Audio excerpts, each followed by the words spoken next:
In the summer of 295 BC, the fate of Italy hung in the balance. A powerful coalition, Samnites, Gauls, Etruscans and Umbrians, had united to crush the rising Roman Republic. For nearly 50 years, Rome had fought relentlessly for dominance, but never against such a formidable alliance. The Battle of Sentinum would become the largest and most decisive clash of the Third Samnite War, a confrontation that could either cement Roman supremacy or shatter it. At the heart of the crisis was Rome's long struggle with the Samnites, proud mountain tribes who had resisted Roman expansion for decades. By 296 BC, the tide was turning. That year, consuls Appius Claudius Caecus and Lucius Volumnius Flamma launched punishing campaigns into Samnium and Etruria, weakening enemy morale. In response, Samnite commander Gellius Egnatius traveled north to forge a new alliance, bringing together the Etruscans, Umbrians, and the fearsome Senones Gauls. Alarmed by the scale of this coalition, the Roman Senate appointed two of its most capable generals, the cunning Quintus Fabius Maximus Rullianus and the bold Publius Decius Mus. Rome struck first, launching diversionary raids into Etruscan and Umbrian territory, forcing their withdrawal. In the end, only the Samnites and Gauls remained concentrated near the town of Sentinum. Even so, they still outnumbered the Romans and posed a deadly threat. By early 295 BC, both sides had assembled massive armies for a battle that would decide the future of Italy. The Roman force, led by Fabius and Decius, numbered around 38,000, 4 full legions supported by Latin and Campanian allies. Their manipular formation and disciplined logistics gave them superior flexibility. Among them rode 1,000 elite Campanian cavalry, key to countering the feared Gallic horsemen. Opposing them stood roughly 40,000 Samnites and Gauls, the core of the broken coalition.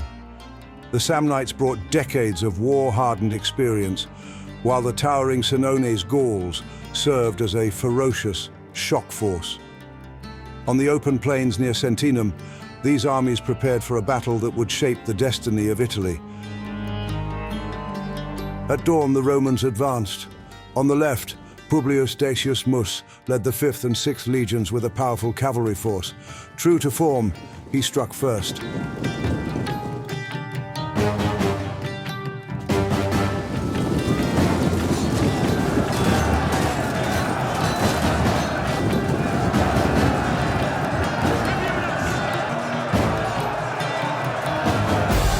Meanwhile, on the Roman right, the Samnites launched a fierce assault. Fabius, drawing on hard-won experience, knew their strength lay in the initial clash. He ordered his men to hold firm, absorbing the fury with disciplined defense. All across the field, the battle settled into a brutal contest of will, a grinding clash of shield walls and spears.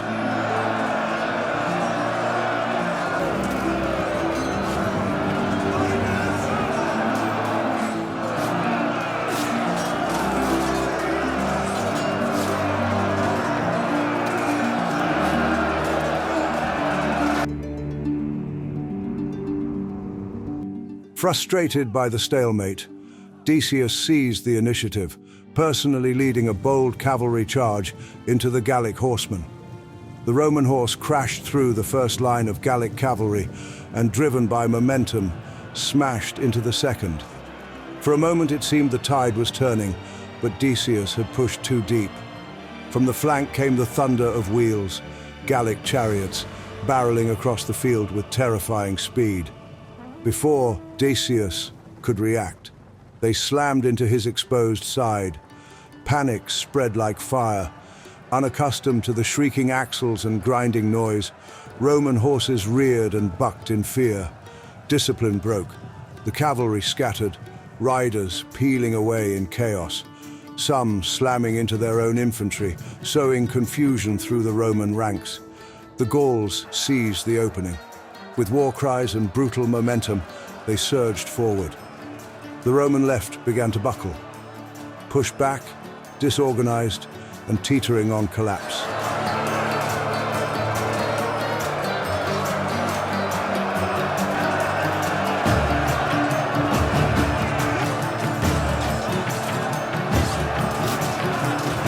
Amid the chaos, Decius made a fateful choice.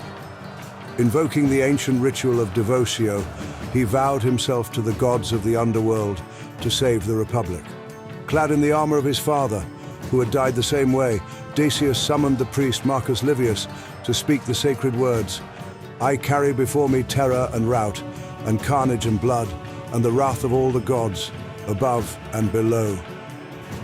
Then, in a final act of devotion, Decius spurred his horse straight into the Gallic line. He fell beneath a storm of blades, but his sacrifice rekindled Roman resolve. The line held.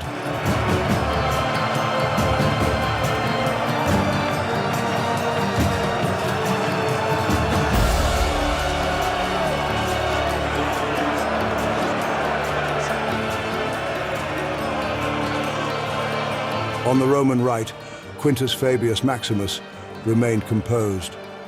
The Samnites struck hard, but Fabius held his reserves, waiting for his moment. By midday, cracks began to show in the enemy lines.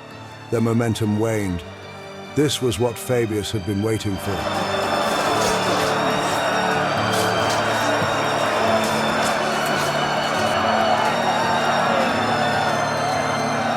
With a blast of the signal horn, Fabius unleashed his counterattack. Fresh principes surged forward like a hammer, breaking the backs of the exhausted Samnites. The elite Campanian cavalry swung around the flanks, crashing into the Gallic rear.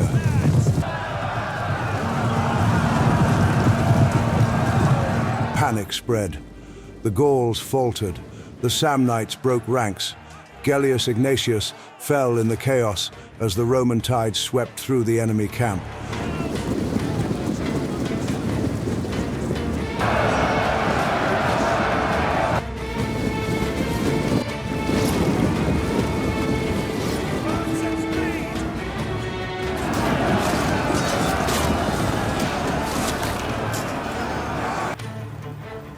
By nightfall, the battle was over. The cost was high. Nearly 9,000 Romans lay dead, including Decius Mus, whose self-sacrifice would echo through Roman memory for generations. But the coalition suffered far worse. 25,000 killed, 8,000 captured, the rest scattered into the hills.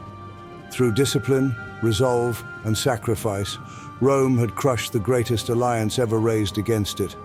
The Samnites were broken, the Gauls routed, and the Etruscans and Umbrians humiliated. But the war was not yet finished. Though battered, the Samnites retreated into their mountain strongholds, determined to fight on. The Third Samnite War would rage for another 5 years, a final desperate struggle for independence. Yet after Sentinum, Rome's path to supremacy was no longer in doubt.